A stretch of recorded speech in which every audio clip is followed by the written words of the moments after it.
Welcome to Apropos.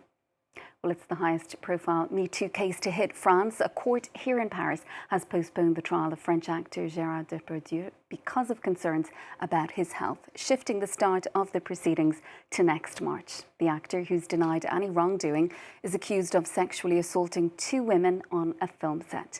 The court also ordered an expert to assess the 75-year-old's health after his lawyer said he had heart trouble and diabetes-related issues. Eliza Herbert has the latest.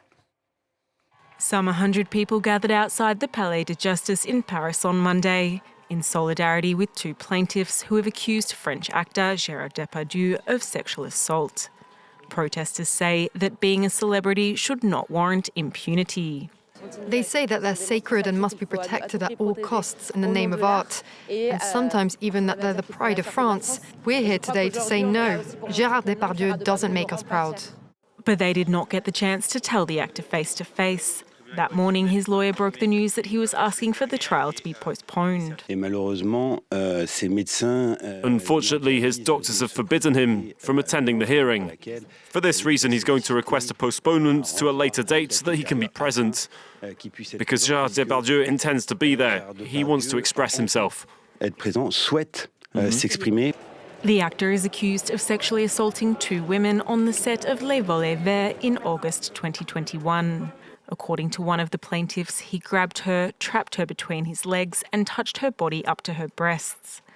But this trial represents just a fraction of the allegations against the actor. In all, 6 women have now lodged complaints against him for rape or sexual assault, and 3 legal proceedings are in progress.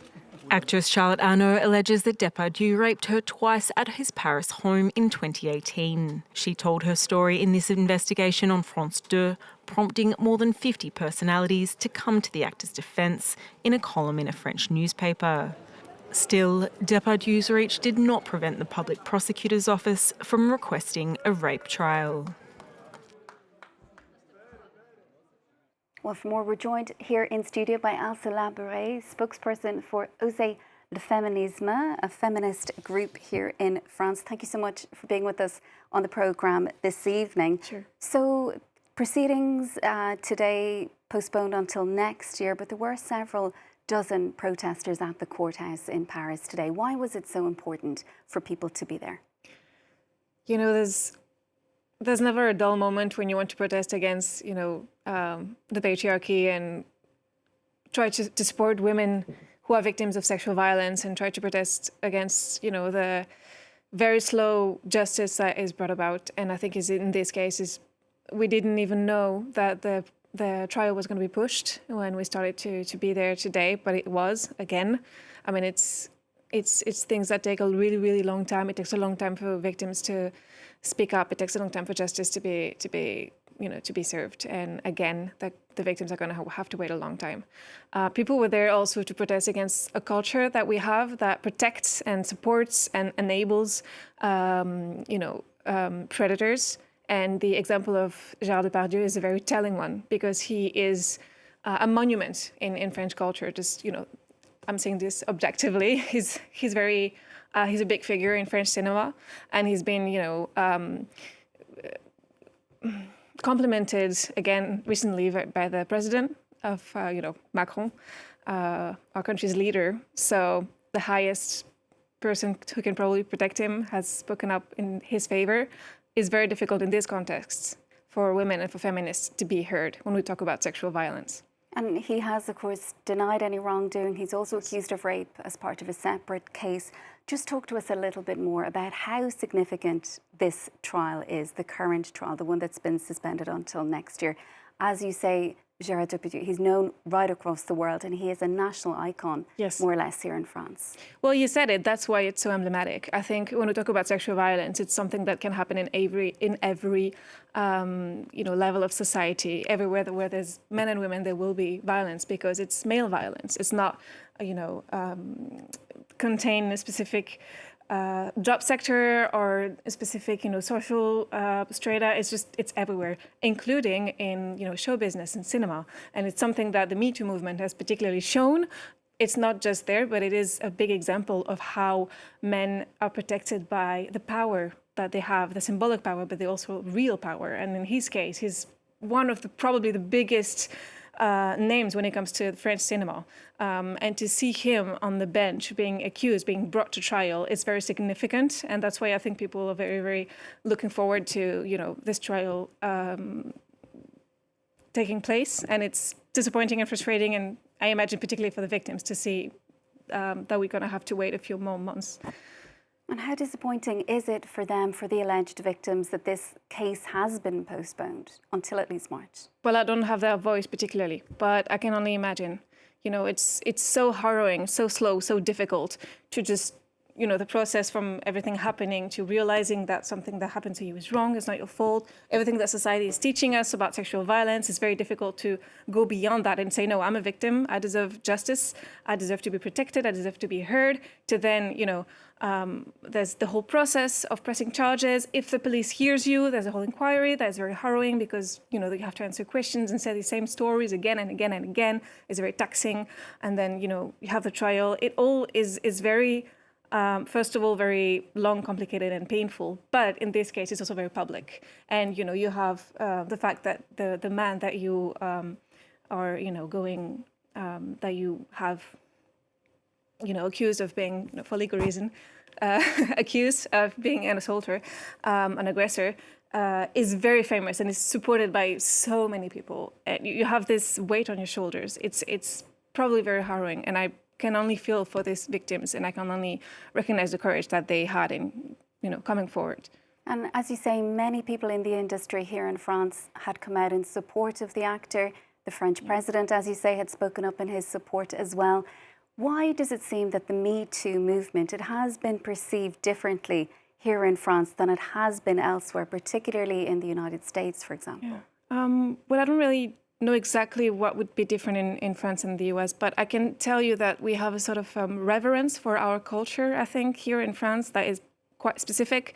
And it's, our cinema, our actors and everything. And it's quite, I think everybody's quite protective of that. And we consider that, you can sacrifice some people along the way. And it's, the way nobody says it exactly in that way, but it's the message that is sent every time that, somebody who is accused of doing things that are so horrible, every time that they're protected, every time that they're supported because they did something supposedly amazing for the culture.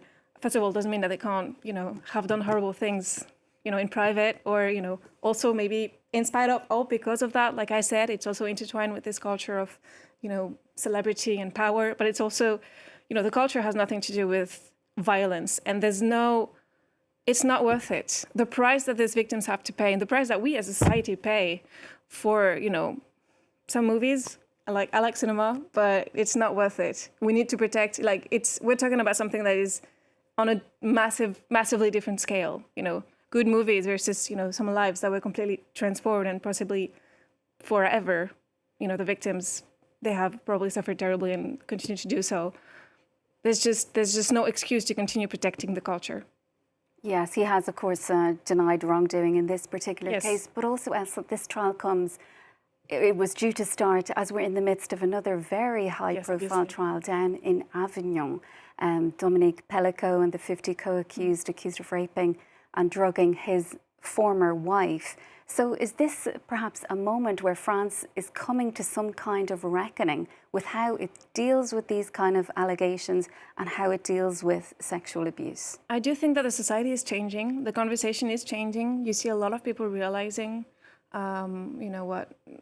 what feminists have been trying to say for a long time, but the reality that sexist and sexual violence is not something that happens privately. It's not something that is just, accidents or, unique occurrences, but it's something that is pervasive and systemic and is due to, masculinity and, systems of power and misogyny. It's the same, you can find the same things, socially, politically that are happening in the Depardieu case and in the case of, the Dominique Pellicot.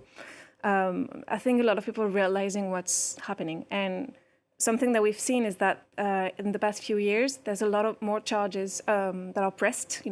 Victims go to the police a lot more often.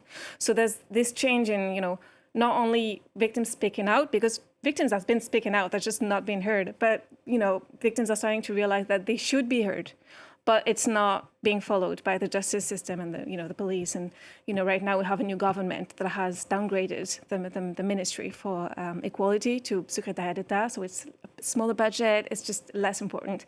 We don't see any priority in the 2025 budget on, you know, the fight against violence against women. I think society is changing slowly. The conversations are changing. We are talking about it more, but the justice system and the political class, they're not really taking this as seriously as they should.